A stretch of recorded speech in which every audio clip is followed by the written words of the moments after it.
Good afternoon. Thank you all for joining us today, and welcome to our event on climate change communication and the IPCC. So we're here at COP26 in Glasgow, and what better place to host the event than here?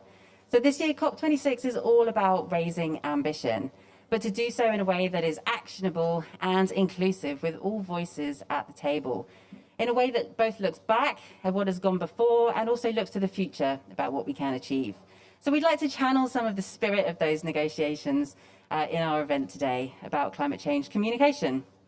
And it's also Youth and Public Empowerment Day at COP26, where we look to elevate the voices of young people in particular and demonstrate the critical role of public participation in climate action.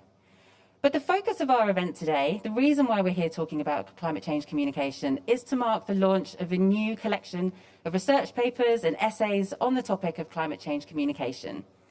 So this is a collection newly published in the Springer journal Climatic Change, guest co-edited by myself, Ros Pidcock, and my friend and partner on this project, Professor Saffron O'Neill. So we have an excellent panel of speakers for you here today who will showcase the variety of research that we have in our collection, followed by a Q&A session. So we'll have a nice long Q&A session to have a good discussion about some of the themes that crop up. And finally, we'll end with a more light-hearted pitch contest with some invited guests, and we'll explain a little bit more about that later on. And then we're due to finish at 4 o'clock. So before we do any of that, I'll hand over to Saffron to give an introduction to the project and explain where it all began.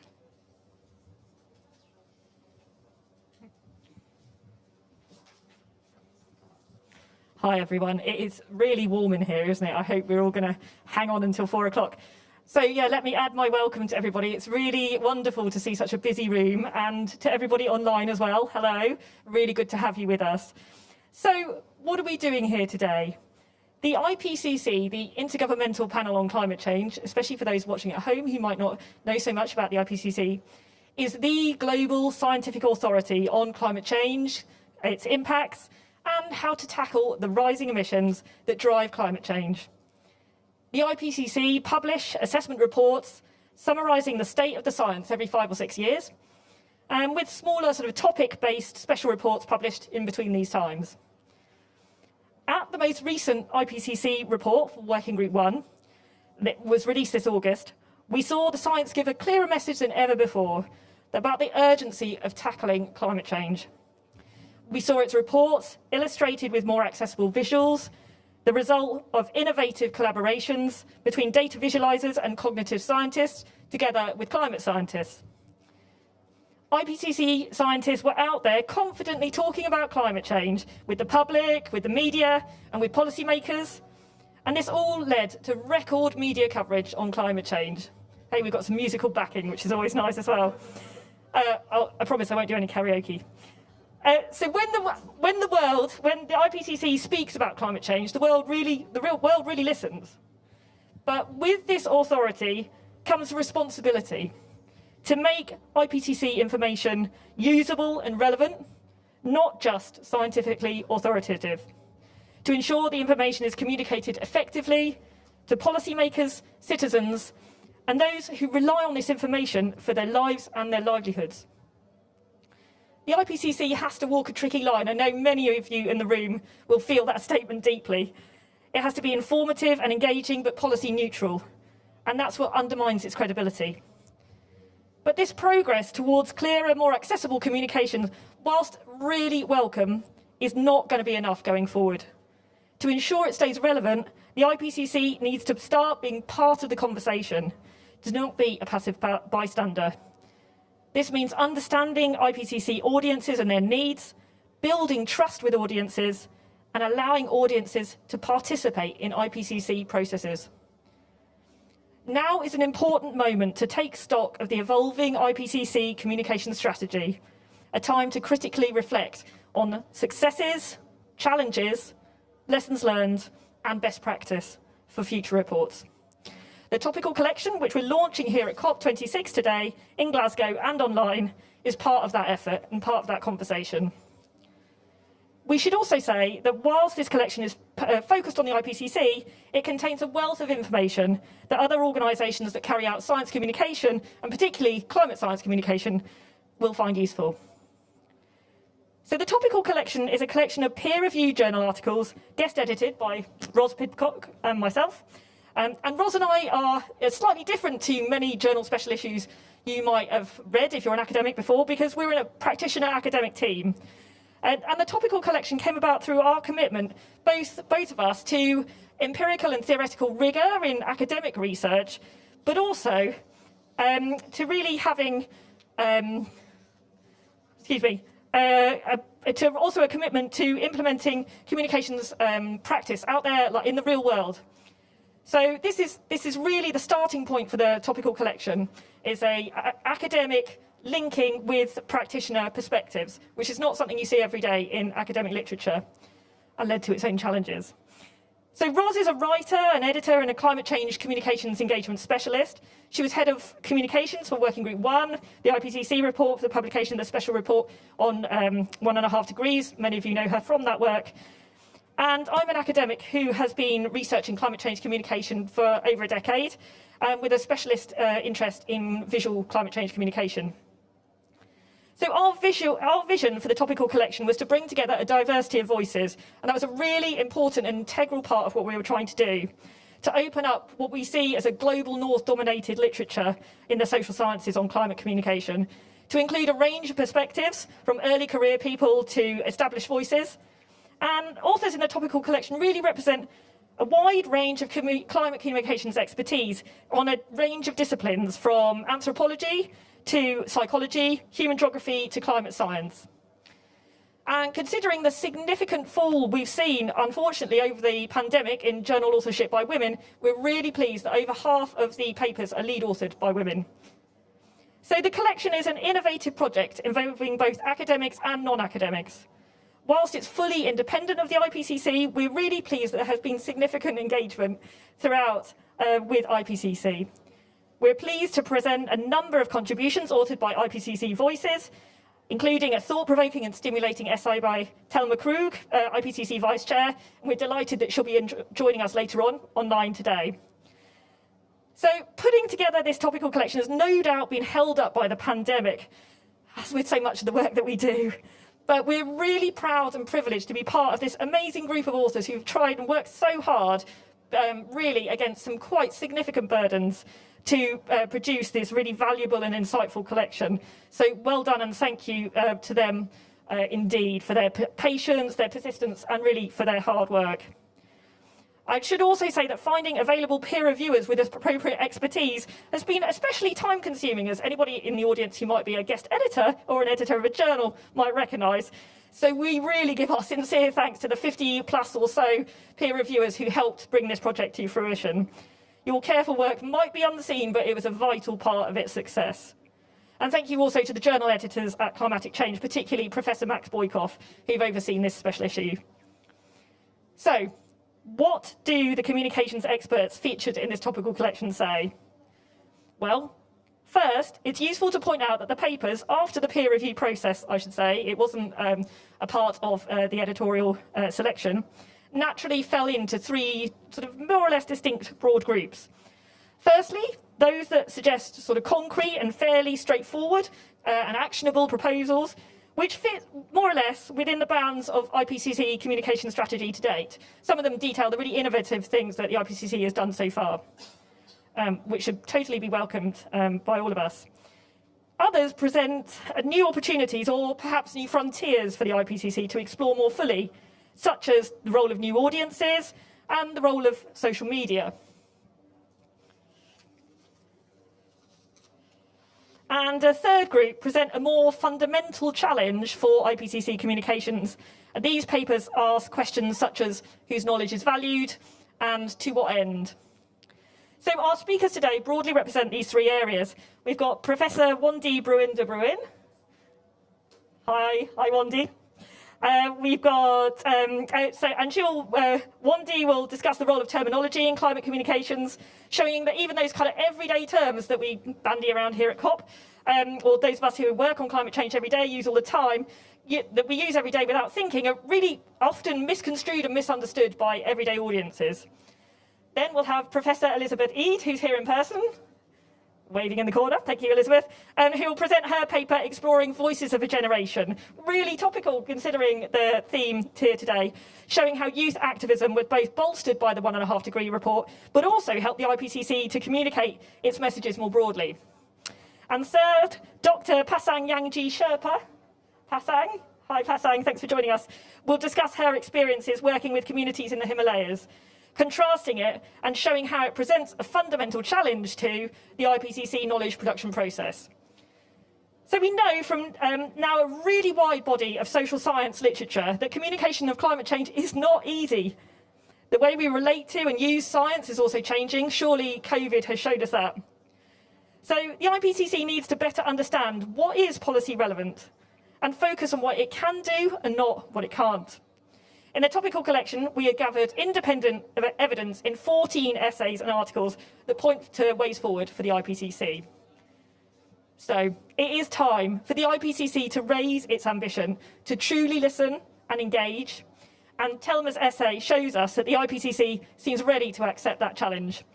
We are so pleased to see Thelma in her article welcome the collection as highly policy relevant reading, as a rich resource, and to stress the importance of listening, of dialogue, of conversation.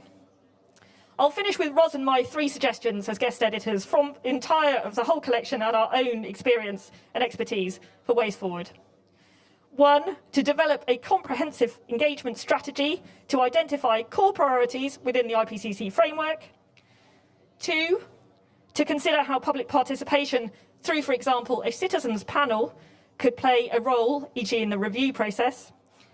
And thirdly, to reorganise the IPCC internal structure to embed engagement expertise more effectively. So once again, we welcome you to this session. It's so great to see, again, such a crowded room and for everybody to be online. And we really look forward to your questions in the Q&A session.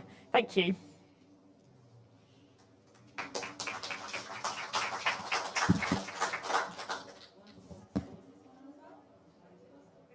Hello? Oh, right. Brilliant. Thank you very much, Saffron, for that lovely introduction. If you do have any questions about the rationale for this special issue, anything like that, please do hold your questions for the Q&A session, which will come after all our panelists have spoken.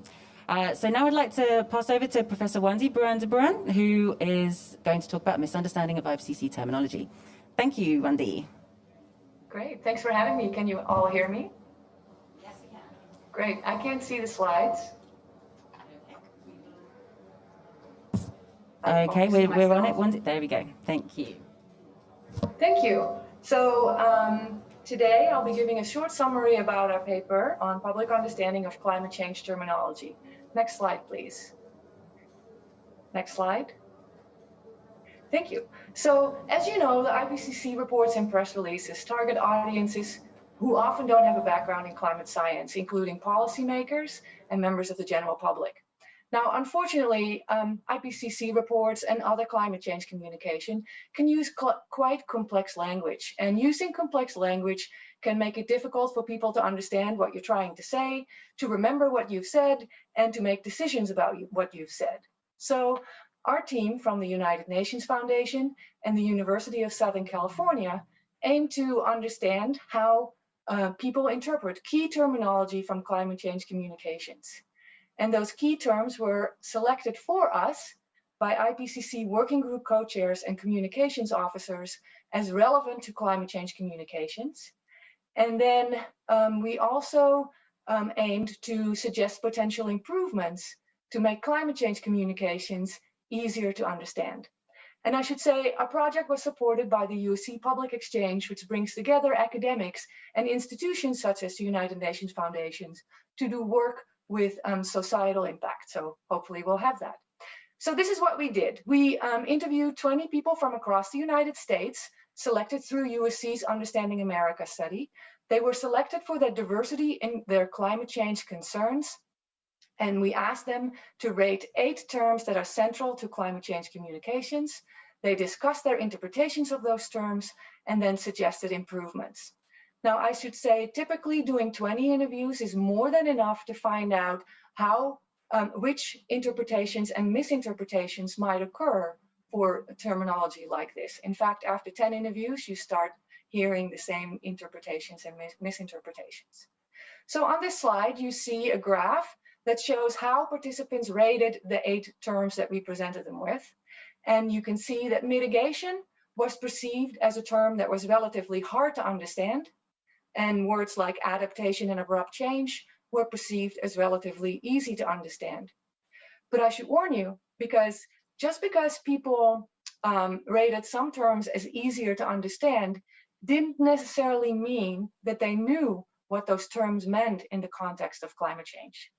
Next slide, please. So, next slide. Yes, thank you. So, when we presented our participants with climate change terminology, they said, oh, it sounds like you're talking over people. Climate change terminology was often misunderstood, even among people who were concerned about climate change and who would presumably want to read climate change communications and maybe IPCC reports. Also, when we presented the terminology in the context of sentences from the IPCC reports, that didn't always help people to understand what the terms mean, because sentences from IPCC reports can be quite wordy.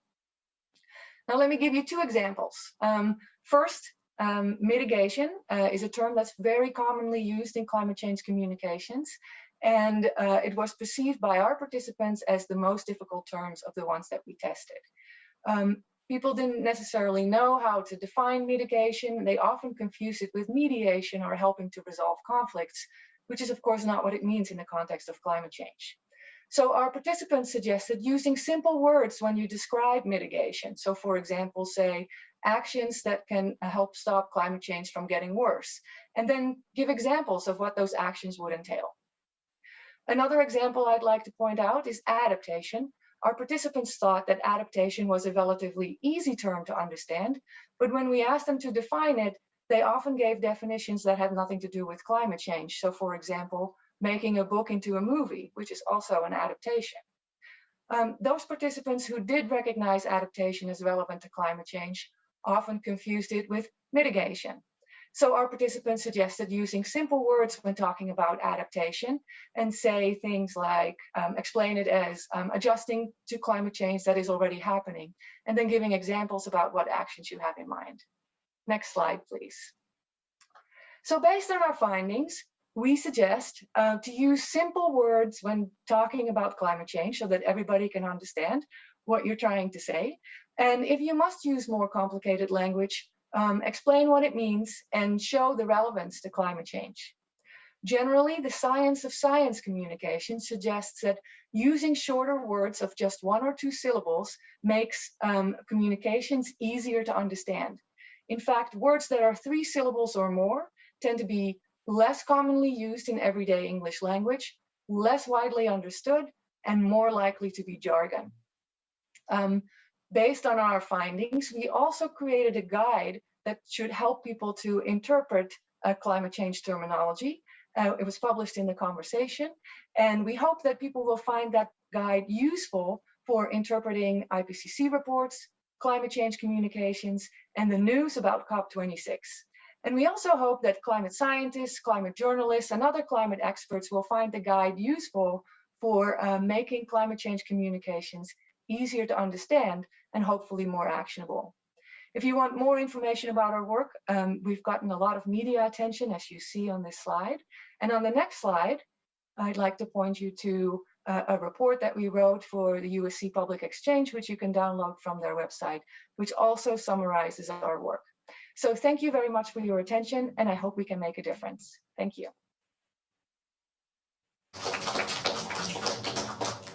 Thank you very much, Wendy. It's such an interesting study, and it's interesting to think about what we think about jargon, what we think is jargon, what we think isn't jargon, can actually be perceived very differently. Thank you very much, Wendy. So I'm going to pass over now to Professor Elizabeth Eade, who's with us in the room today.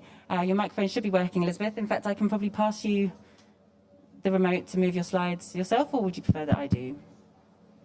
I'll move them for you. Okay, thank you, Elizabeth. Thank you. Welcome to everybody who's here. I'm very pleased to see you. Our, slide.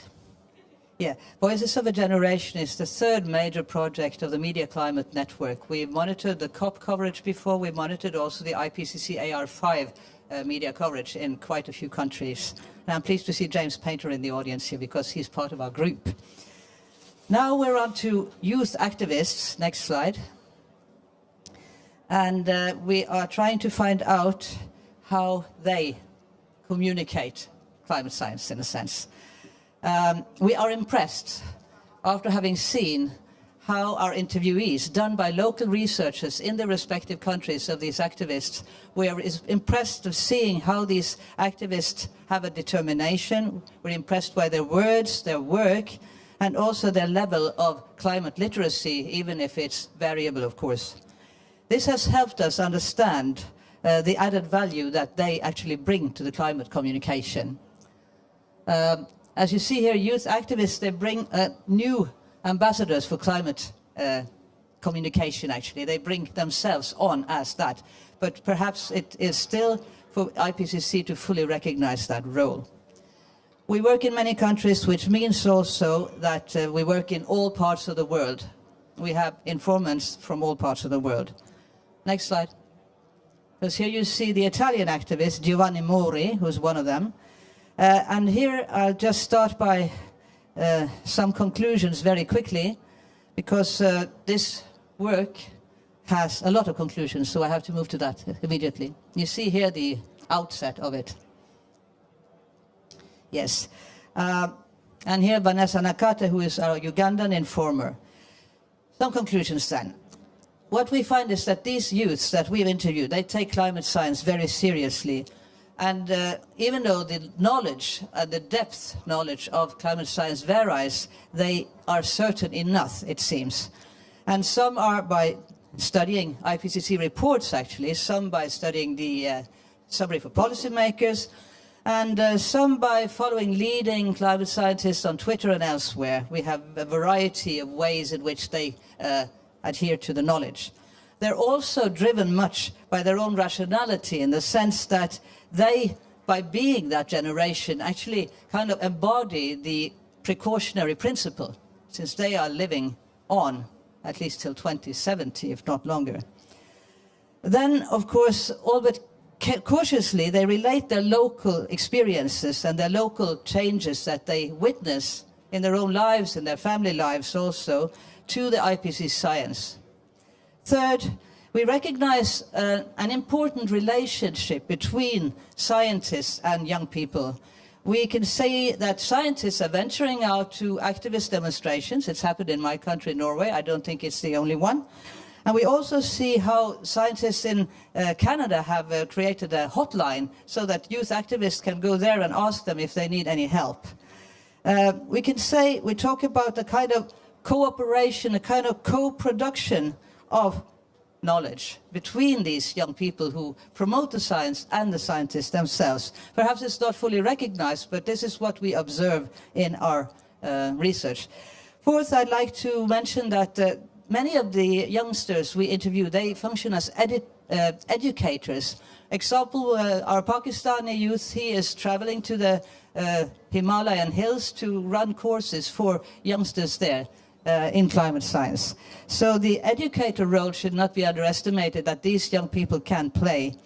They also can be seen as educating society at large with their generational approach.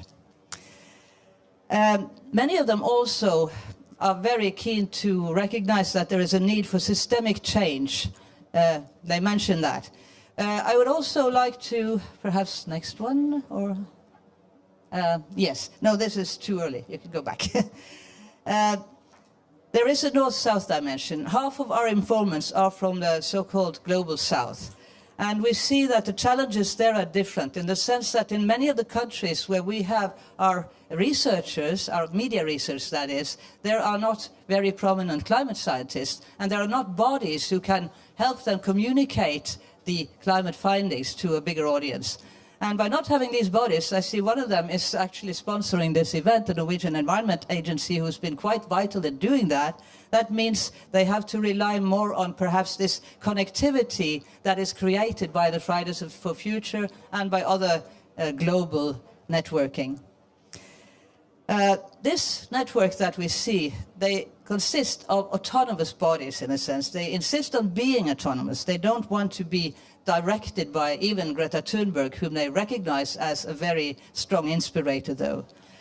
One other challenge they meet is the youthism or the youngism, in the sense that some people in the press would call them cute kids, you know, and focus much on them being young instead of focusing what they actually say, what they communicate.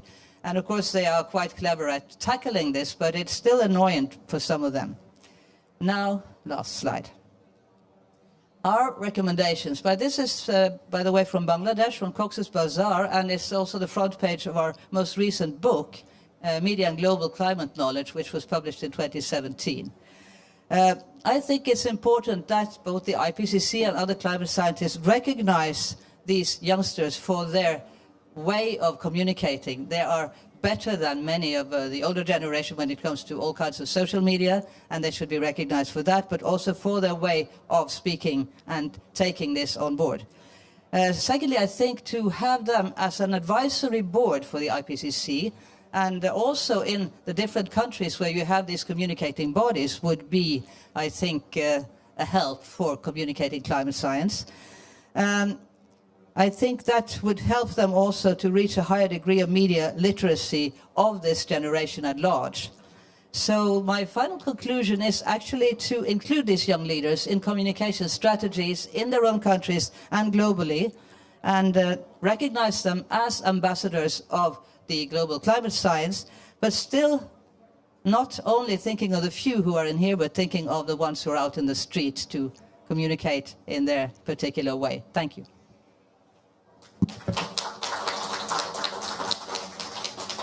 Thank you so much, Elizabeth. It's so lovely to have you in person here today to talk about your research and to hear the voices of all the young activists you've been talking to, particularly on Youth Empowerment Day. Thank you very much, Elizabeth. And now we're going to go to Dr. Pasang Sherpa, who should be there ready to talk to us about the experience of climate change in the Himalayas and her work with Himalayan communities. Thank you, Pasang. Thank you for that introduction. Can I see my slides, please? Can you see them now, Pasang? They should be visible to you. Yes. Great. Tashtile, everyone. It's such a pleasure and an honor to be included in this panel, along with my co-author, Dr. Ritori Chakravarti. I just want to share our pleasure just to be a part of this platform and this session here. So the title of our paper is From Climate Adaptation to Climate Justice, Critical Reflections on the IPCC and Himalayan Climate Knowledges. And in this paper, what we set out to do, as you can see in the next slide, is that we bring our personal experiences with local Himalayan communities in dialogue with IPCC knowledge production process.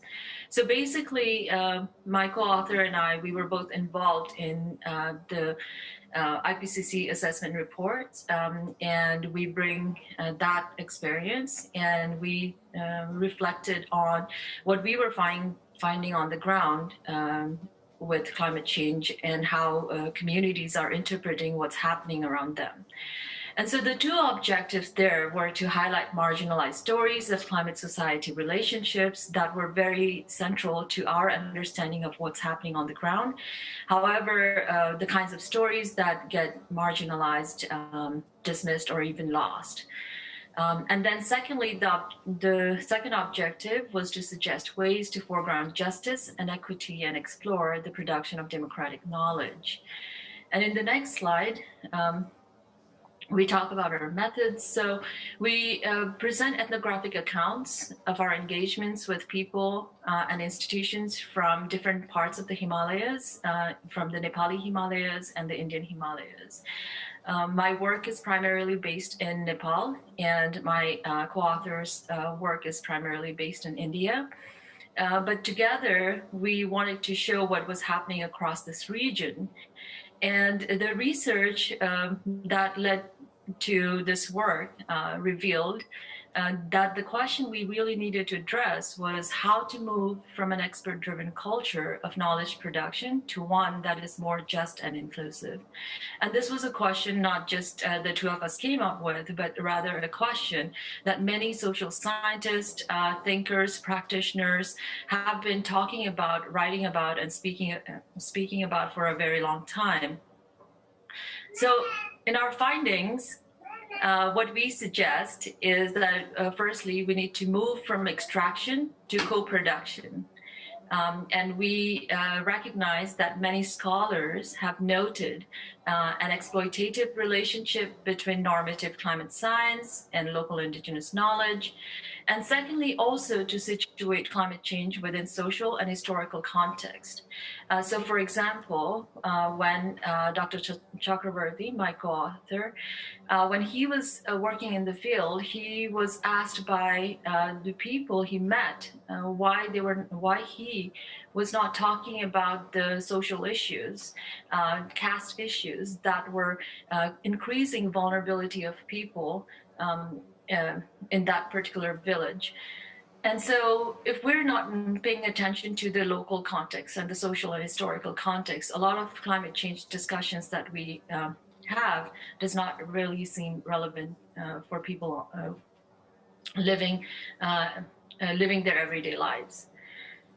And thirdly, to address the politics of scale, the prominence of national scale poses a roadblock to equitable decision making. So when we are focused on the nation state and we are discussing at that scale, what happens at the local scale, what happens at the regional scale, household scale tend to get lost.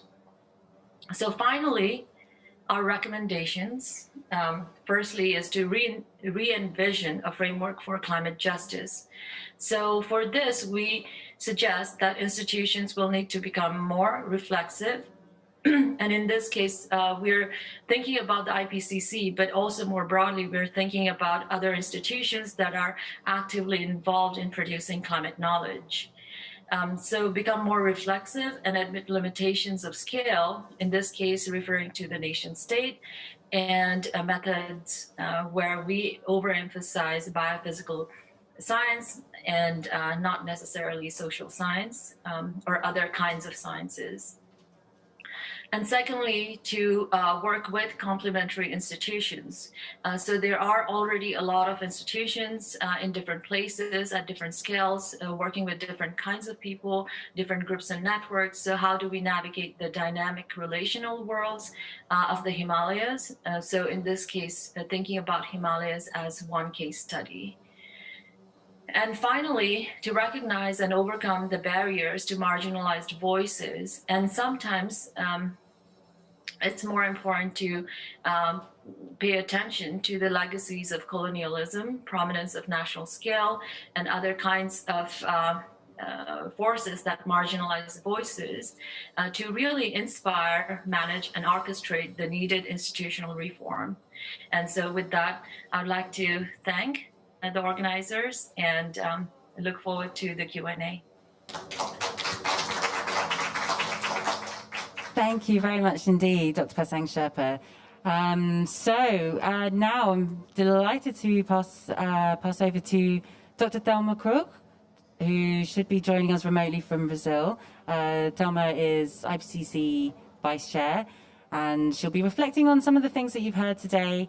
And Thelma wrote extremely thought-provoking, very interesting essay to conclude our special collection. So I do recommend you have a full read of that afterwards as well. Thelma, are you there? Yes, I am. Hi, Saffron. Let me first congratulate you both as guest editors of the special issue on climate change communications and the IPCC. So let me also thank you so much for having me here. It is really a unique opportunity for the IPCC scientific community to count on this substantial material and fantastic compilation. So I am also very happy that IPCC was able to provide space in the pavilion to the communication science community, just providing the opportunity for Wendy, Elizabeth, Sherpa to be here with us, sharing their analysis, perspectives, perceptions, and vision. So I recall that early on in this cycle, February 2016, IPCC convened, it was the first meeting that IPCC convened, a special meeting, an expert meeting on communications. And the idea was really to seek how we could increase the efficiency and the impact of communications of IPCC findings across the world, and also how to make IPCC materials accessible to a range of stakeholders, including non-specialists and the public in general. So I believe that the expert meeting paved the way for a more concerted attention on how IPCC could enhance communication in this cycle. So it is extremely important to have eyes and ears, to have a diversity of voices from outside their own IPCC. We need those to be heard as well.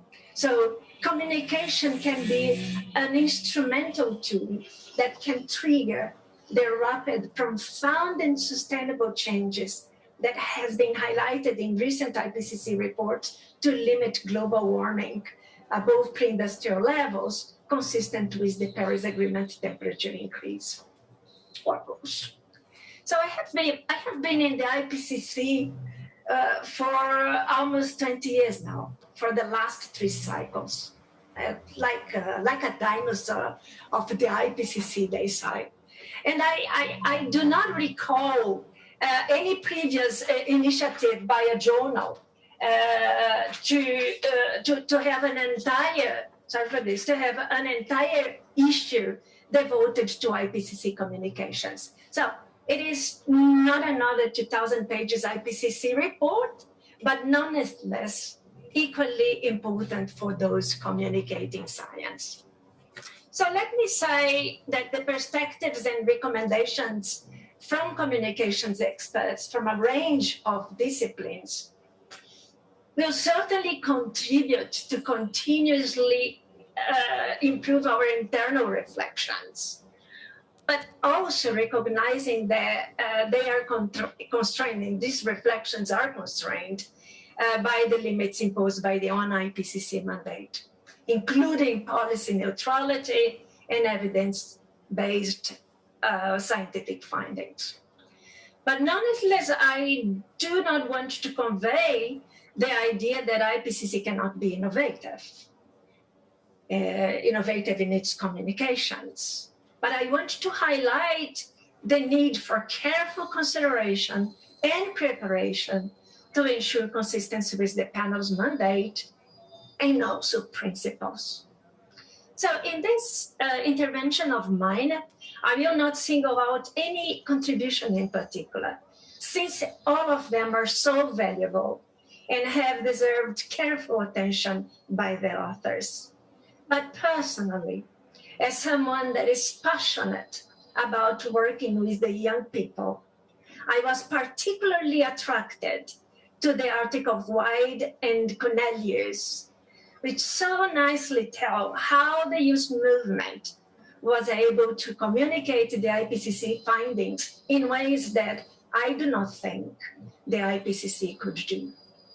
So communications is a continuous learning process, and listening to young people and how they communicate might help IPCC to shape its own communication strategy, considering that IPCC is continuously looking towards reaching new audiences. So although our scientific work have policymakers as the main users, in fact, the climate change science has to be communicated to everyone. So this is why communicating the scientific findings is as relevant as ensuring a balanced assessment that reflects the actual knowledge all over the world. Climate change affects all regions, people, ecosystems, animals, plants, and it's a menace to sustainable development. So it is important that every single person knows that tackling climate change requires unprecedented changes in all aspects of society, not only governments, private sector, civil society, but humanity at large. So the contributions, articles, and essays in the journal provide a valuable contribution to topics such as what is the value of science of climate change if it cannot reach those that will be most affected by it? If the risks of impacts and how to deal with them are not known? If the message that it's never too late to act is not clearly conveyed? So we have been working hard in these past years to improve communication. And personally, I think that many advances have been achieved through having communication experts working closely with the authors, co-designing data visualizations, figures, and graphics with those that were creating the visuals, perfecting the language of the frequent asked questions, and also preparing regionally specific information with clear messages and figures. So, but even with all these efforts, there is still a recognition that these resources are currently underutilized. So obviously we know we can do more. And the articles and essays bring an important contribution through suggestions and recommendations that will be very helpful to the technical support units and the authors when preparing communications materials, particularly for the synthesis report that is coming up very, very soon. So when we look back in time, say to 30 years ago, when the IPCC was established, or even 14 years ago, when the IPCC was awarded the Nobel Peace Prize, or even 8 years ago, when the AR5 was finalized, we see that there is an unprecedented interest by many in knowing where climate change is now and what possible future climates we may have, and the consequences from the different choices we make today. So with this increased interest, there is also an increase in demand to better understand how the scientific results are generated, how reliable they are, and what is the evidence of climate change and the role of humans. So the attention has expanded so much that this year, you and I, my dear Vice Chair as well, were invited to engage in a conversation with contemporary artists that were seeking some advice or some discussions on the role they could have in conveying climate change to a different audience. So regardless of any potential innovative approaches to communications or broad science production, as suggested in some articles, the IPCC has its credibility and scientific rigor as its priorities. So since IPCC, it's true that IPCC can do more, but it's already exceeding its capacity to deliver and counts on other organizations to help correctly disseminate the findings in the reports, thus avoiding misleading interpretations or framings that sometimes appear in the social media. So finally, the production of the Topical Collection on Climate Change Communications in the IPCC reinforced the need of the multidisciplinary engagement in the IPCC production and the need to strengthen the cooperation across disciplines and also other UN bodies. So I thank for all those constructive suggestions and recommendations for IPCC to improve communication, identifying elements that were not so clear from inside. And also for those that recognize the improvements in communications, but believe we can do more. So this is a unique opportunity for reflection as we move to the next cycle in few months. And it's a huge contribution and very much appreciated by the scientific community and all of us. So thank you so much for this opportunity, Roz and Saffron. And you know how I am. I really talk from the heart.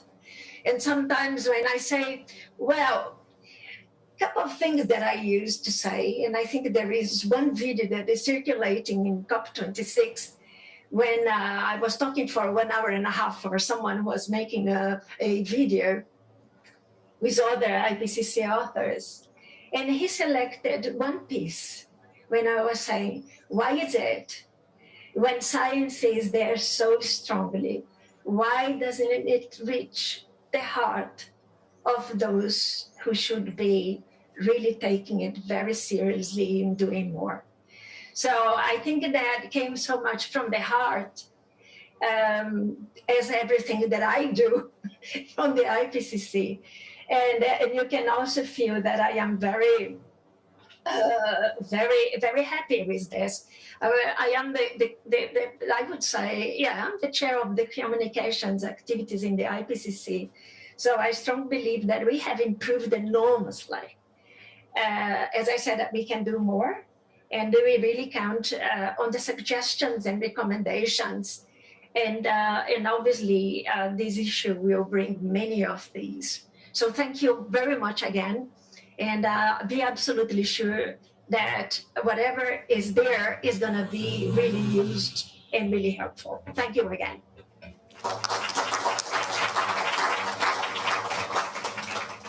Thank you so much, Thelma. That was absolute delight to have Thelma Krug joining our session today. And Thelma, absolutely, you do speak from the heart, and it was so lovely to have your contribution and your thoughts just then, and your such wholehearted engagement with this project all the way along. So I think we'd both like to just reiterate our thanks to Thelma and to the IPCC, to Jonathan as well for being so supportive of this project, and also to reiterate the thanks there that Thelma mentioned as well. Our thanks to for hosting us in this pavilion today and for giving us the opportunity to bring all these people together in this space to have this conversation. So, all our panelists have spoken. We now have the opportunity for questions. I need to move the slide on. If we can go back to the slides, if the tech team can hear me in there. Brilliant. Okay, so Q&A session, nice long opportunity to ask the panelists some questions on topics you've heard about today. Anything else that you'd like to raise or think about or discuss with the people in the room. So we will be taking questions from the floor in the room. If you'd like to raise your hand if you have a question, and then wait for the microphone to come to you. Otherwise, people watching online won't be able to hear your question. And if you could just say who you are before asking your question, that would be much appreciated. We're also taking questions remotely via Slido. So if you follow that link on screen there and enter the code #COP26IPCC, that'll take you to where you can enter your question and also your name. You can also get to that same page by scanning that QR code on screen. You can also, if you're in the room today, physically here, but you'd prefer to submit your question online via Slido, you're very welcome to do that as well, whatever you find most comfortable. So we will get the Slido questions coming in. Does anyone have any questions in the room to get started? Alex has the microphone. Thank you, Alex. Hi there. I'm very happy to be here, and thank you for the very interesting session. First of all, my name is Tzul. I'm from Tel Aviv University. I'm researching climate and communication, like I guess many people here. And I have a suggestion before the question, maybe later on, because I really don't know many of the people in the field. If anybody wants to talk after the session and just get to know each other as peers, so it'll be wonderful. We can do it outside if you want. So my question to the panel and to Thelma and maybe other people, for many years, I think, I'll take this up. For many years, we see this kind of gap that Thelma was talking about, between what the science knows and the way that it's so difficult for us to reach the hearts, the minds, and the really understanding grasping in a real way of decision makers and citizens and many groups. And I think that maybe there is some kind of gap and maybe an organizational idea of how to bridge this to help communication scholars or communication people, organizations, activists to do this in some kind of organized way. I mean, like there's a body of the UN for many different things. So for climate communication, specifically for climate communication, really a way to bridge this knowledge, because maybe the IPCC can't do it by themselves, everything, I'm sure, and it's true, and they have to be very exact and very evidence-based, and all these things that I think are the most important things for this. But we have to have something else that will help bridge, and maybe we'll have ideas here. And I would like to get to know you, and it was very interesting. Thank you very much. Thank you so much. I think that's a great idea to just all loiter, hang around outside afterwards, and you can all meet each other, find out who works on what everyone's interests are, and connect that way. Can I put the question to the panelists to respond to? I think it was about really what happens if the IPCC goes as far as it can. Wouldn't it be a good idea to then? collect at least 2 questions before we start answering, perhaps? Since now we see several ones here, so we don't talk too much before they get a chance. Okay, let's pass to one more question then, and we'll go with 2 questions. Sorry, I'll have this friend. Good afternoon. My name is Francis Kapijimpanga from Zambia. I'm coming from an organization called the Live Life Foundation, and we are here because we are preparing to host a climate festival, which is going to be one of its kind in Africa. It's going to be one of the biggest calendar events in Africa, and we're willing to work with the global community to make that one a success. I love the IPCC report, and one of the things that we're excited about is that it has identified what is a constant element in the equation, and that human beings are a problem. And the science is a terrible indictment on our behavior. And I'm hoping that we can see that change. My question then would be that, and I love the fact that there's the streaming of the communication platform. And I think one of the elements of communication is that you want to get it down to the people on the ground, and then they begin to get those changes going. How far have we gone as IPCC to put in a framework that then reduces these elements and then narrow it down to that person in Cambodia, in Panama and stuff, and so they can begin to get the science translated at an individual level, and so that we can then begin to win this effort on climate protection and an effort to combat climate change. The second thing is, how then are we getting the consortium of countries pulling together collectively in view of this science, and also the constituency of the corporate institutions who are looking at it largely on the cost-benefit game. And when the evidence is clear that we cannot negotiate on the environment. That is a constant. The environment cannot be negotiated. Thank you. Okay, thank you very much. So there's 2 questions in there. You get bargain 2 for the price of 1. So I'll just start very quickly with your first question and say that there's a paper that specifically addresses that, how we go from these, huge IPCC reports, very macro level information in a lot of ways, and how those get kind of translated into country-based, nation-based, and more local, regional-based information, and how communicators can do that more effectively. What tools, what what's available to help them to be able to do that. So really recommend, if you're interested in that, looking at Minal Pathak et al. In the special collection, in the topical collection. Minal is from Ahmedabad University in India and her colleagues, and she talks really eloquently about the experience of her as being in IPCC and communicating with audiences across India. So really recommend that. I shall put the second question, I think, to Thelma. I think that was who you were talking to. Is that right? Thelma, could you take that second question? Yeah, I can take both if you want. A clarification on the first one after I respond to the second one. Yeah, obviously, I think that this is one of the areas that IPCC has improved a lot in terms of communication. So the fact sheets that have been introduced in this cycle with the Working Group 1 report is just something very innovative.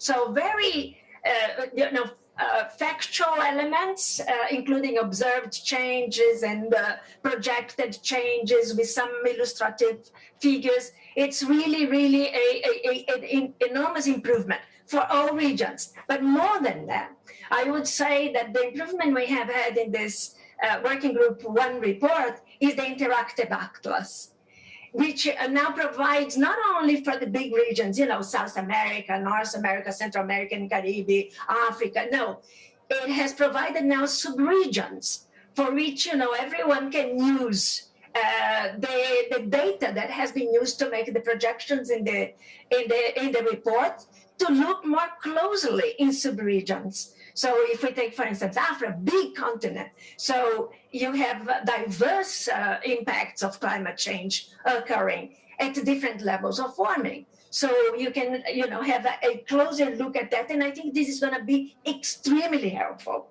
So I think that indeed, I think these are two innovative things that have been introduced and that I think is going to close a little bit of the gap of information and not bringing it at a continental level, but at sub-regions.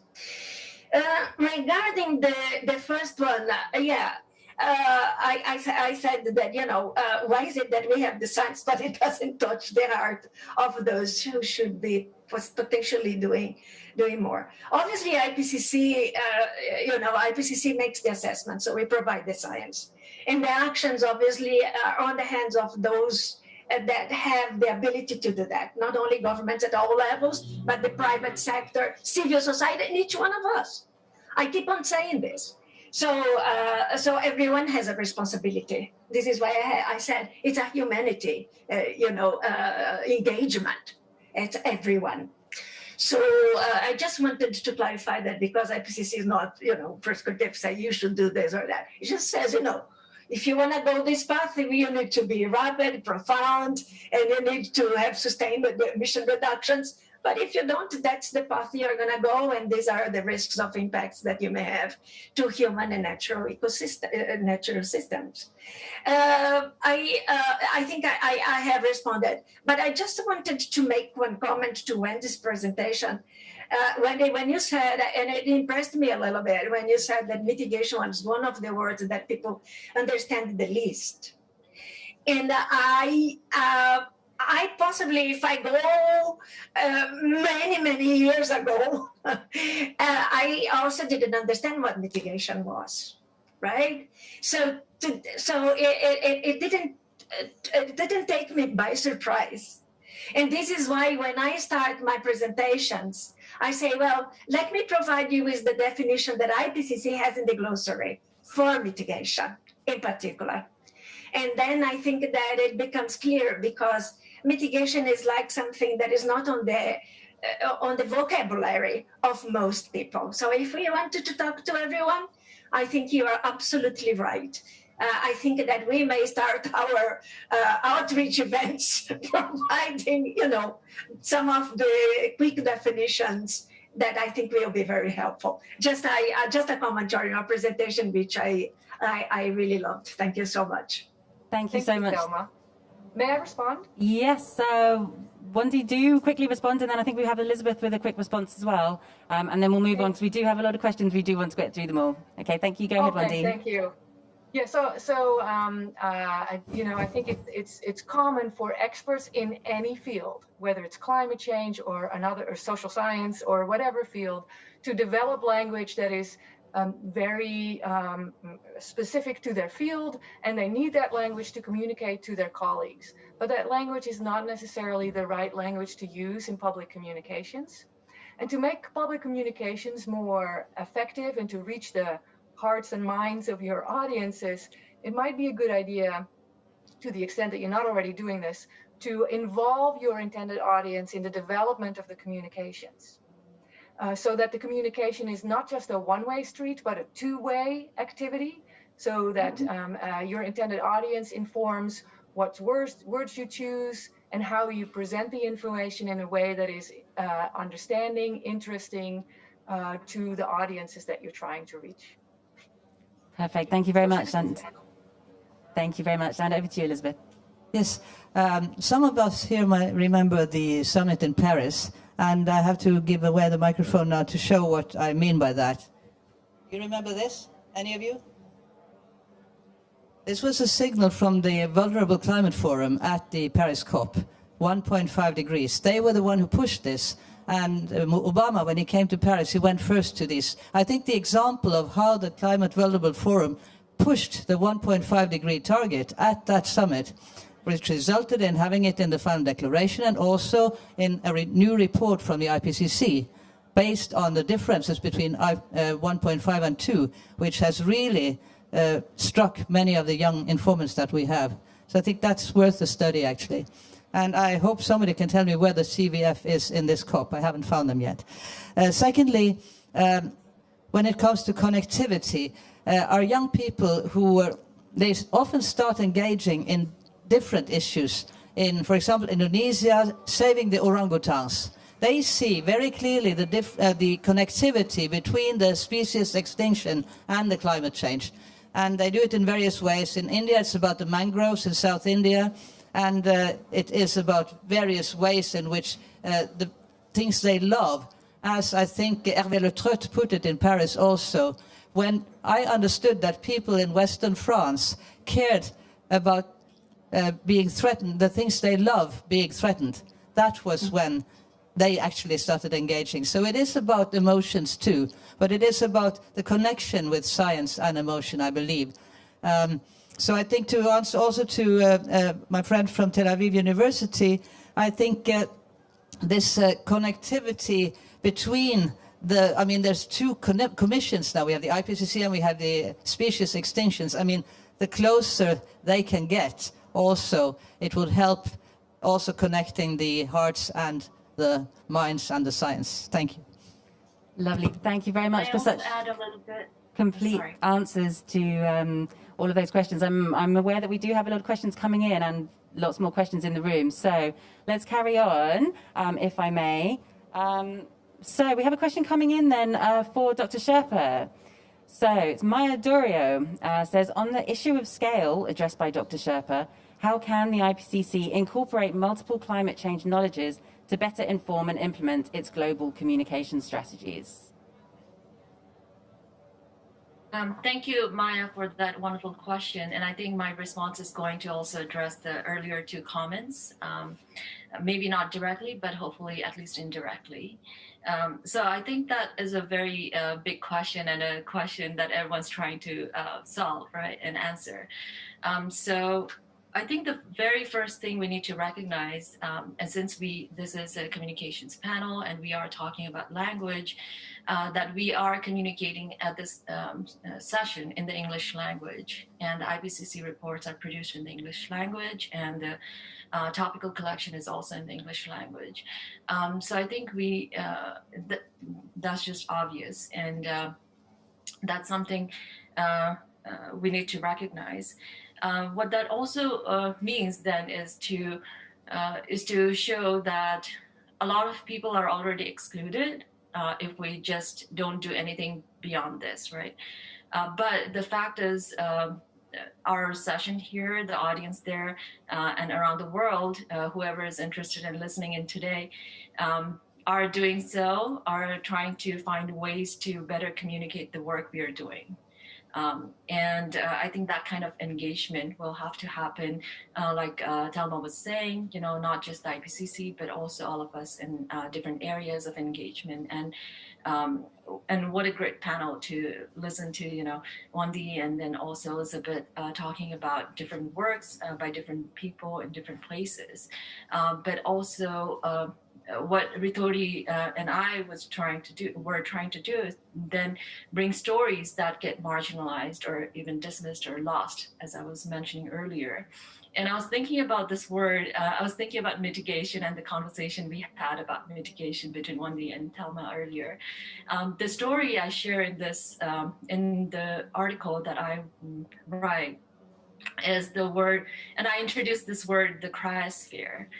Because my contribution to the IPCC report was for the special report on oceanic and climatic change and talking about the high mountains and how the word cryosphere now has become so common in discussing the climate sciences.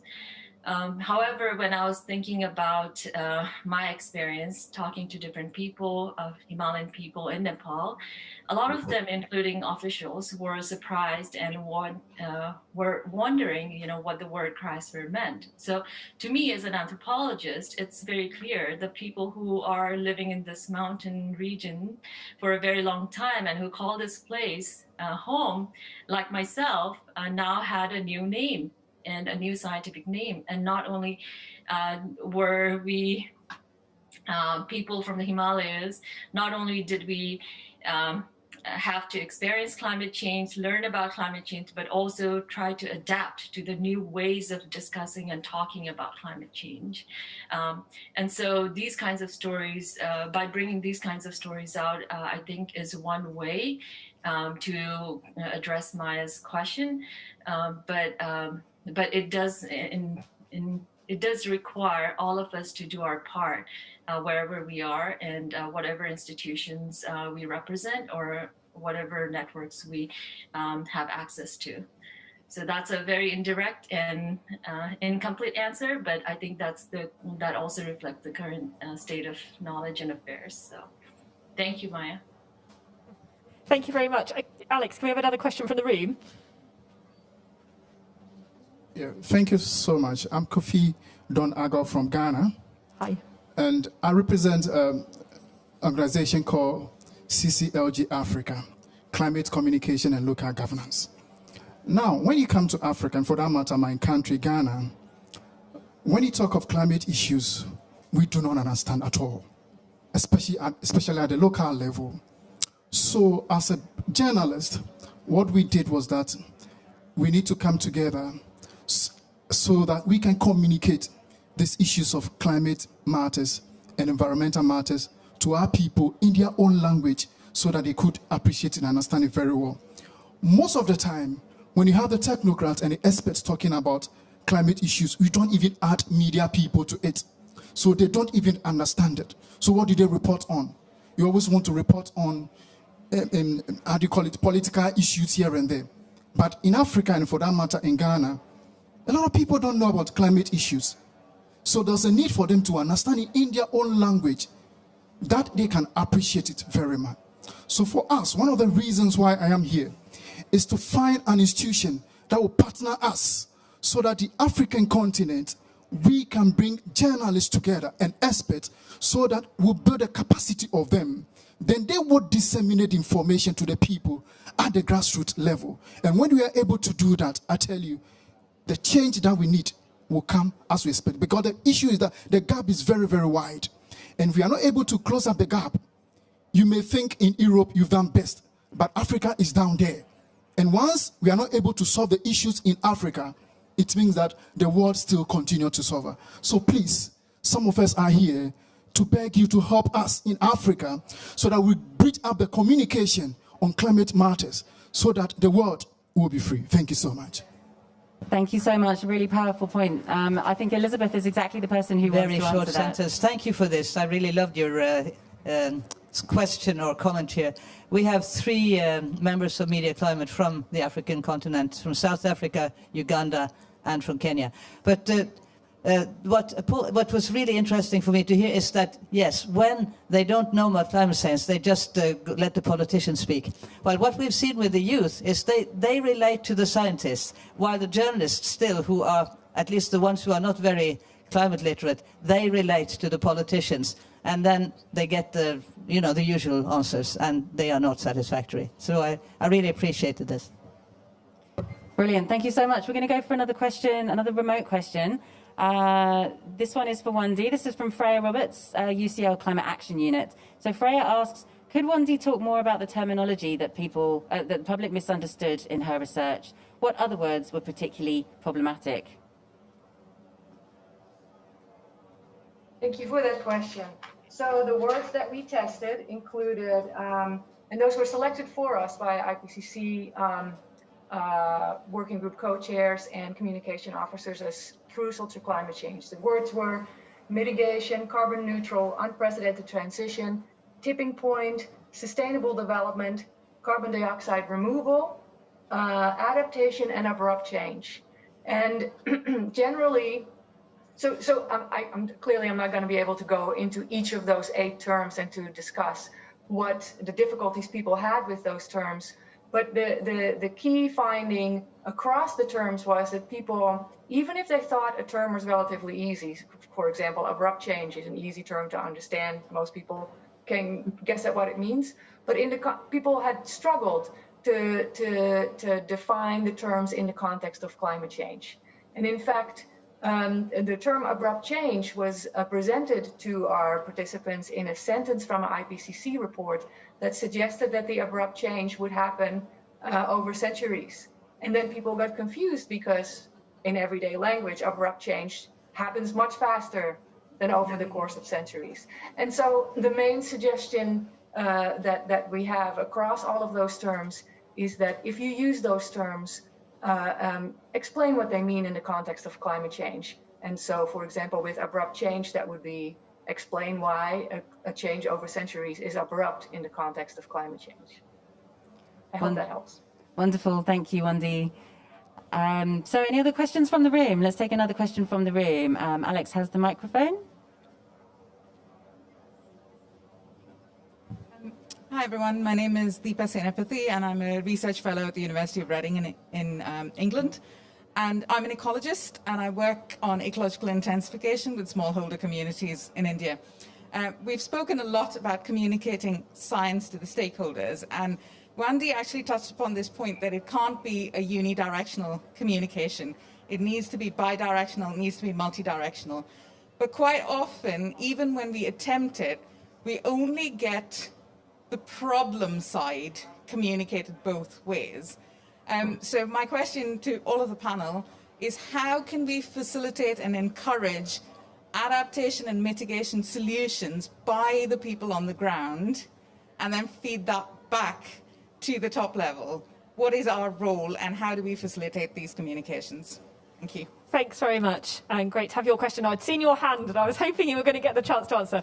So I'll pass over briefly to the panel in a minute, but I do want to say that in fact, very many of the contributions in the topical collection address this exact point. So I laid out in my short speech at the beginning 3 different types of papers that we had, and really all 3 of them are about co-production. So they all really strongly speak to co-production, which to give a brief explanation, is where experts and communities or people, stakeholders of interest, whoever they might be, policymakers, national governments, but also citizens, consumers, in whatever ways they might be involved, actually work together to develop not only the communications that come out. That would be a weak form of communication, let's look at the FAQs from the IPCC and work together to make FAQs that are understandable between different stakeholders.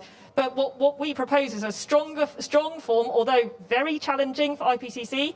It's something like a citizens panel where people are involved from the very beginning to think about what do we have, what does the IPCC seek to answer in its reports, and therefore people are involved, citizens panel involved from the very beginning in setting what the IPCC looks like in terms of its communications. I mean, these are really challenging things, and we're not saying this can be done overnight, but they are things to move the conversation on. And really, the whole point of the topical collection is to show we need to move to engagement. And Thelma really picks up in that in her article, so really encourage everybody to read that. Perhaps I'll hand over now to Thelma to talk on that point. No, yes, thank you very, very quickly for all the questions to come. That's an interesting question, but let me take how I feel this, for instance, in Brazil.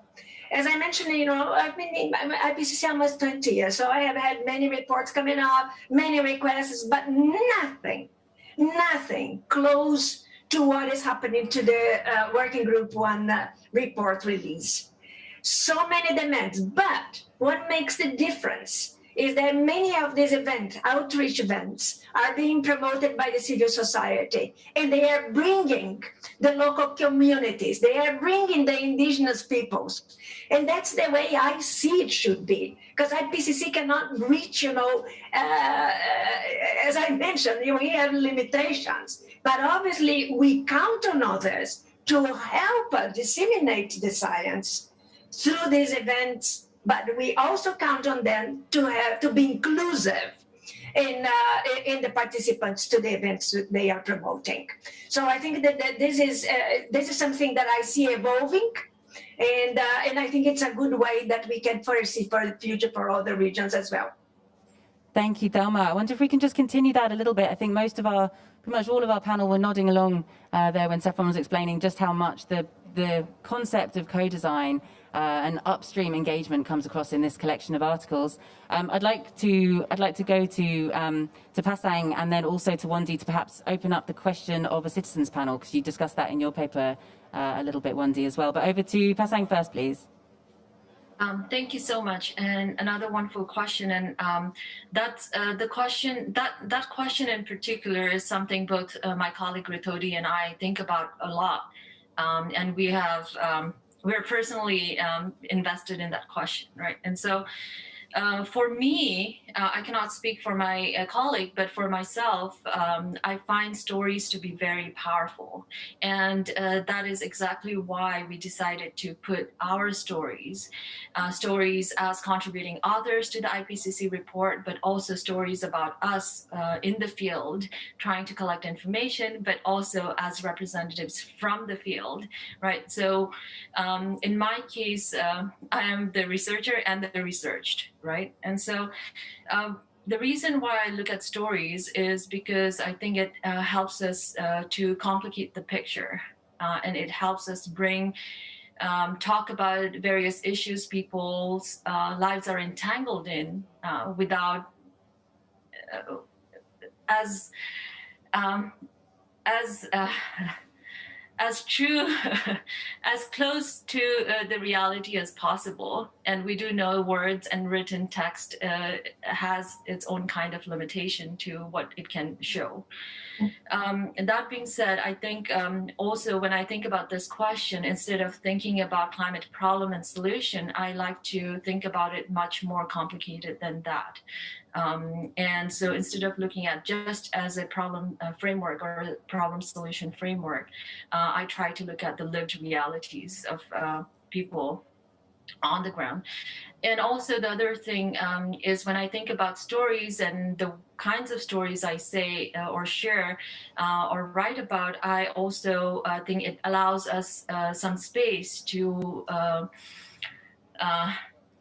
address this top-down approach that we might otherwise have when we're thinking about scientific knowledge versus indigenous knowledge, or people here in this very fancy, session versus people at the local level. So those kinds of top-down approach and hierarchy can be challenged, I believe, with stories. And therefore, I actually want to highlight that. And I hope I make that point but in our paper with the stories both Rithodi and I present. And based on my experience, so what I share in the article is something I have not been able to share in other kinds of publications and other kinds of speaking engagements I've had in the past. So I really strongly encourage, if you're interested, to take a look at it and see how we have explored in our particular piece. And actually, I think I'll just stop there. Okay, that's great. Thank you, Pasang. And I would just like to also highlight one of our other speakers in the room, Chris Mangtalo, just over there in the corner, just to make him feel really awkward, who was co-author to a piece lead authored by Emma Bloomfield, which focused on the role of storytelling in climate change communications and looked at how IPCC could use storytelling techniques. So Chris's colleague Emma is in an English department, so she's from a completely different disciplinary tradition to me, and to Chris, who's also in a geography department. But together they bring some powerful techniques that the IPCC could use to use the power of storytelling. So I think that, and with Pasang's really wonderful paper that I really, really recommend that you have a read of, I think they both tell different stories about the power of stories, if that makes sense. I'll pass over to Wandi, because I know you wanted to answer that as well. Yeah, so in the domain of health communications in a lot of countries, it's become the norm to, or common, to include a patient panel in the development of communications so that the communications are useful to the patients that you're trying to reach. And I think that's something, that experience is something that IPCC and climate change communicators could build on. So involve your intended audience in the development of your communications so that the communications are more understandable and focus more on the topics within climate change that people care about. I want to share one finding that I think you might find compelling and that highlights the importance of focusing on the climate impacts that people care about. I've analyzed data from the Lloyd's Register Foundation World Risk Poll, which asked people from around the world in 142 countries how concerned they are about climate change and severe weather impacts of climate change. And what we find is that across the world, in every continent and every country, it tends to be the case that people with a college education are more likely to express that they're concerned about climate change than people with lower levels of education. And we think that is because climate change is a scientific abstract construct that is hard to understand if you don't have higher levels of education. But what we do find is that severe weather concerns are unrelated to education. So you don't need a university degree to understand that climate change has been bringing more extreme weather to your specific area or specific climate impacts to your specific area that you are then concerned about. So that's also suggests that it's really important to use language that is understandable, but also to make climate change communications concrete and focus on those impacts that people are locally experiencing and are concerned about, and sharing stories about that. Thank you, Wandi. I wonder if we may just put that back to Thelma, the idea of the feasibility of a citizens panel for the IPCC. What exactly does this idea look like within the IPCC framework? And perhaps also to bring in the youth element. I think, Elizabeth, one of your recommendations was perhaps a youth panel as well. I wondered if you both might have a little word, specifically in the IPCC context, what might that look like? Thelma, please. Yes, very quickly. Obviously, we depend on the panel on this, and it could be highly appreciated and it could be very helpful to communications. So as I mentioned in my talk, everything has to be seen under the possibilities and under the approval of the panel as well. But I think it's a good suggestion that could be brought forward and that could enhance communication. Thank you. Wonderful. Thank you, Thelma. And Elizabeth, do you have anything to add to that? I'm very pleased to hear this from Thelma. Thank you for this, because what we see is the articulation that these youngsters that we've interviewed, 31 in total, their articulation of combining and connecting is perhaps unique to that generation, because it's a connection to a future that many of us will not live, and it's a connection with the things they love that they see related to climate change. And I think they have some very strong storytelling to connect also then to the article I still haven't had a chance to read, but I would love to do, because as a journalist, I am very concerned with, and author as that, very concerned with storytelling. Just one final thing then. What moved me way back was 2 Norwegian journalists who went to the Maldives, and what they filmed and what they saw was people digging sand out from under the water to above the water to preserve their islands. And we see the same thing happening in Bangladesh. I saw a recent video in Al Jazeera, I think it was the other day. So those things are so explicit about the most vulnerable states, and I think that's a very strong visual way of storytelling. Wonderful. Thank you very much. Some really important contributions there. Were there any more questions in the room? Let's have a question in the room and then we'll go to another one online. Alex, would you do the honors, please? Thank you. Thank you so much. My name is Saeed and I'm from Oman Meteorological Department. And thanks for all the speakers. There is no doubt that the IPCC did very comprehensive, huge work on all the assessment reports. And there is a big advancement in also the climate modelings and the climate projections accuracy. But there is an uncertainty combining these all projections. So how such uncertainty should be communicated to the nations or to the decision makers so that actions could be taken in more wise way. Thank you so much. Shall we? I could say one sentence is that, say that the climate science is not always certain, but that degree of certainty is getting closer and closer. But on the other hand, I think the precautionary principle is so vital. Okay, there is uncertainty, but are we going to gamble on the 5 or 10% of uncertainty, or are we going to take precautions for the 90%?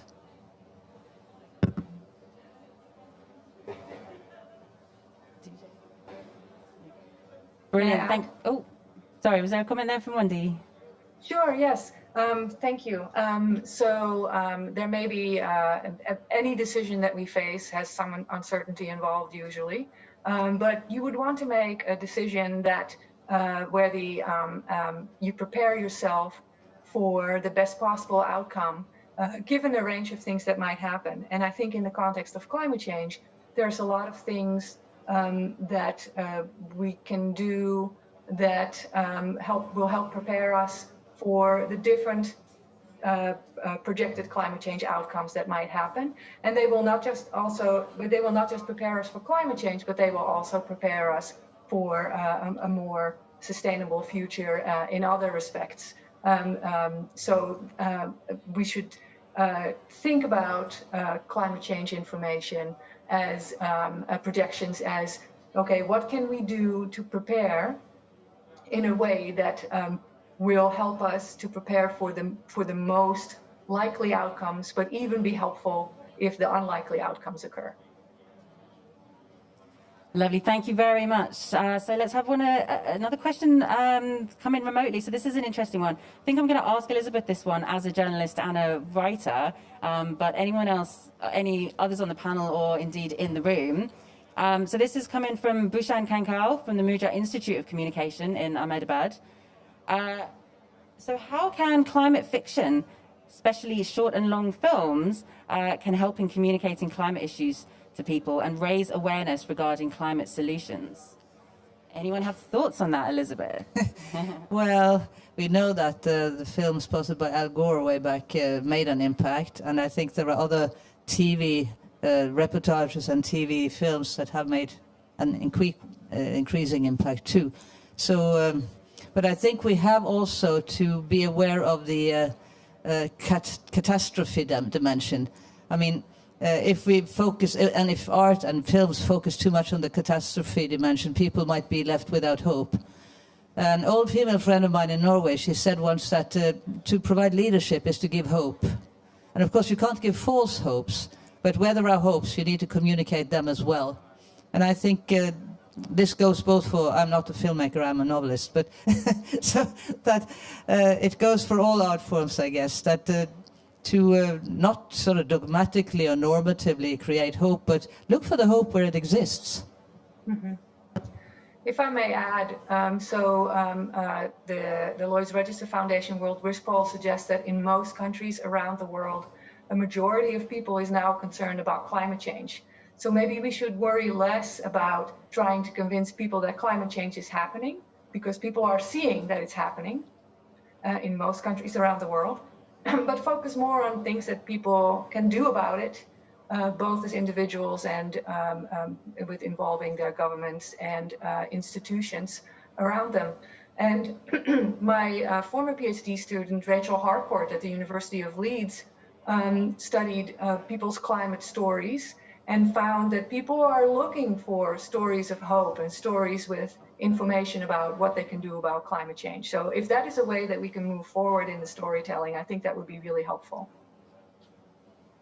Lovely, thank you very much. Any filmmakers in the audience who would like to add a last comment on the power of filmmaking? Is that specifically a filmmaking response? Okay, lovely, thank you. Great, so thank you for the chance to speak once more. I was a director of Echo Cinema. It's a film festival that we had in Israel, and right now the research that I told you about, it's in virtual reality and VR. And I think that this is something in general that maybe we could use more. We're talking about what tools we can improve and put into this field. So I think the digital medium is talking to the youth and talking to young people. And in virtual reality, like you said, I think in the panel, we want to bring the stories as close as possible to where the people are and to create empathy. And really, this is a tool that could be amazing. We're using it now, and we're also doing research about it. So I'd like to be happy to talk to you. And again, I'm inviting everybody from me. It was really opening my mind, and I felt that I've met my people. So if anybody wants to talk later, you're welcome. Thank you. If I may add very quickly. Yes, absolutely. Go ahead. Yes. So I think obviously the movies and films and any kind of art form can be very powerful in telling stories. But I think what we need to also keep in mind then is whose stories get told and who is the storyteller. And so I'm thinking about the 2012, the movie, when I was doing my research, people, and this was, when I was doing my research was 2011. And so people had seen the movie, and it ends with, it has this very catastrophic storyline. And so people were really scared in our villages in the Mount Everest region in Northeast Nepal, because they had seen this movie and they thought the world was going to end in 2012. So as I was asking them questions about the weather patterns, they were asking me questions about if it is really true that the world is going to end in 2012. So I think what kinds of stories get told, what kinds of fiction, and who is telling the story and for what purpose. I think those are the kinds of things that also need to be kept in mind and also thought about as we consume any kind of media or any kind of reports for that matter. Thank you. Thanks, Pasang. Such an important and valuable contribution. I'm afraid we've got one last question that we're going to take from online. I'm really sorry, but we will all be hanging around after we finish at 4 o'clock. So do stay and ask your questions and continue the conversation. But just to ask this final question, and it's to Thelma. This is from Shayura Patel. I am a young, early career climate researcher from India. And my question would be, what is the one or the few things that a young researcher needs to keep in mind when they communicate about climate change? To Thelma. Did you hear that okay? Yes. Well, thanks for the question. Yeah, I think that it's important that the communication follow the science. And this is why we are trying to pursue the best as possible and easy on communication, so that this can get to everyone, so that it would be easier for anyone to understand and pass it on. It's really interesting because I say this to you, but unfortunately I have not been very successful in telling my own grandchild, who has been watching so many drastic news about climate change, And he was showing me the maps of the world. And he said, Grandma, do you want to know how I see the world in 2050? And then it was absolutely dim world, you know. And I said, no, you cannot be that, it is really frustrating for me to see that your vision is of a world that has no future. But it's interesting. So thank you for the question. And I think that science is the only path that we have to learn how to convey the right messages in equilibrium, in a balanced way, not catastrophic, because there are ways to avoid the dim future that some are seeing. Okay, thank you so much, Thelma, for your contributions today. So to Thelma Krug, thank you very much. To Dr. Pasang Yangzi Sherpa, thank you indeed for joining us and for your wonderful paper. To Professor Wandi Bruin de Bruin, who also joining us remotely, and to Elizabeth Eade here in person. Thank you so much to all of you for your valuable contributions. Now, we're aware that this is a 90-minute session. You've been sitting down for a long time, possibly feeling a little bit sleepy in this boiling hot room. We're now going to mix things up, and we're going to have a different kind of session for the last 30 minutes. So I'm going to pass over to Roz. Our remote panellists, you're very welcome to carry on watching online, and we hope you do. And we're going to swap around the stage and bring on some new panellists. Okay, thank you. How about we have a round of applause, appreciation for our panel before we move on. Thank you. Right, so we'd like to turn to the final part of our event now. It's actually just going to be a fairly light-hearted end to things for the last 20 minutes. And for this, we invited 4 guests to join us for this last session. Our first guest, Sonal Rahman, actually can't join us today, unfortunately. He is one of Bangladesh's most prominent young climate advocates.